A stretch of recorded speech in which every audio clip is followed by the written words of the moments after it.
Merry Witches, Graybeard Crow Father here with Friday night video. Gonna go over a couple things tonight and see how well that goes for y'all. First, wanted to say hopefully everybody is staying safe and healthy, as I've been saying all along. And as we go, this pandemic will be beaten by us one way or another, and not the other way around. Wanted to make mention of the drawing too. I am going to be announcing the winner of the cauldron and the knickknacks on Sunday. So if you're still interested, please watch that video and let me know that you're interested in entering. All right, starting out tonight, I'm going to go over an item that I use a lot. That's the dog, by the way. She's eating some of the cat food that the cat knocked on the floor. So yeah, an item that I use a lot, and it's in both daily practice and in ritual practice, and that is black salt. Like I said, I use this all the time. What I do is, anytime that we're going to have a ritual, I will take the black salt and I will sprinkle it across the threshold of our door, and that is for both front and back doors. The main use that I use it for is protection and prevention of negativity and evil spirits or you know, energy coming through. There are other uses that you can use black salt for, but that is my main and pretty much sole purpose of using it. I don't want any negativity coming into our home when we're going to be having a ritual for that day. Now, you can take black salt and you can spread it around across your threshold of your door. You can spread it across the threshold of your windows, and then you can go to extreme lengths like I do, and I actually circle my entire house with the black salt. So I do go through a lot of it, which brings me to, like, anytime that it rains, I know that at that point that salt is going to be washed away or dissolved. So once I know that the ground is dry, I will do a whole nother reapplication of the black salt around the entire house. Now, black salt can be obtained in a couple different ways. This stuff here is store-bought, and I usually don't buy it, but this was from a Hawaiian island where an active volcano was. So it's actually from the Hawaiian island of Molokai, and coated with activated coconut shell charcoal. This bag was a pound in weight, and it cost about 12 bucks. Like I said, I don't usually buy it. Usually I make it myself, and that was what I'm going to put a link into the comments to a website that has a great black salt recipe on it. It's not hard to make. It's just basically salt, pepper, ash or charcoal, and a few other ingredients. Now, preferred method is, if you can, to use sea salt. You can use common household table salt. I feel that the sea salt is a little bit more powerful when you make it with that. And if you don't have access to somewhere that sells sea salt, but you're near an ocean, you can actually make your own sea salt. Simply get a big bucket of seawater and put it out in the sunlight and let it evaporate. Now, I don't know how many of those buckets you might need to actually have evaporate to get a good amount, but that is just one method. Again, I will put a link to a website that has a good recipe for it in the comments of the video. So yes, sea salt, great tool for preventing and banishing negative energy, even possibly to use for hexes or curses if you feel that you have been hexed or cursed. I typically don't subscribe to that. I just never felt that there was any way that somebody could hex or curse me. That's just me, though. Other people have different opinions, and as we know, opinions are like, well, everybody has one. I'm not going to go into that. So black salt, great tool.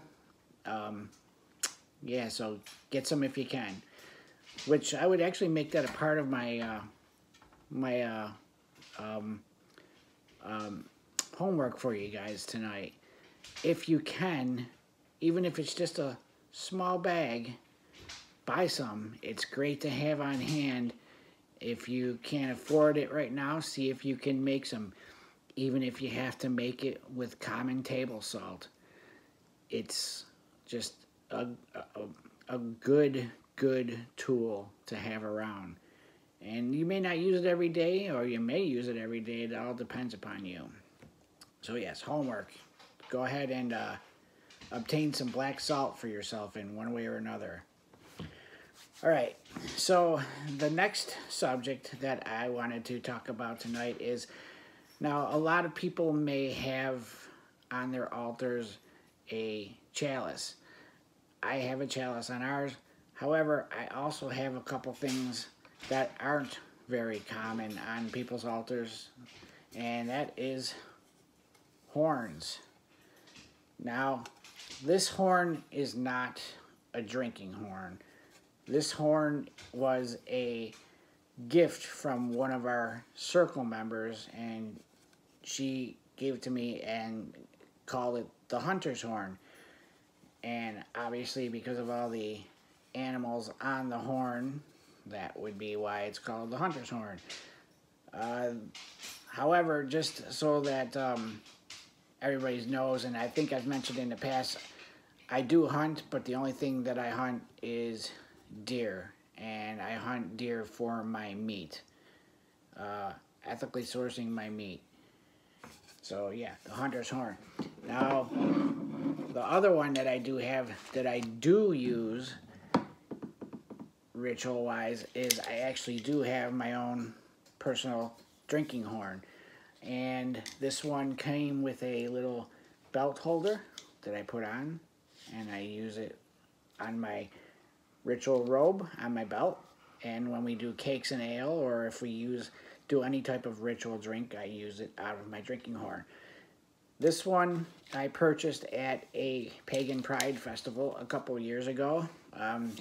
Wasn't last year because they didn't have it because of the pandemic, so it was the year before, so yeah, 2 years ago. And if you're interested in getting a drinking horn, you can probably find them at metaphysical shops. Some do carry them, some don't. Pagan pride festivals, if there are any taking place in your area, there may be a vendor who has them.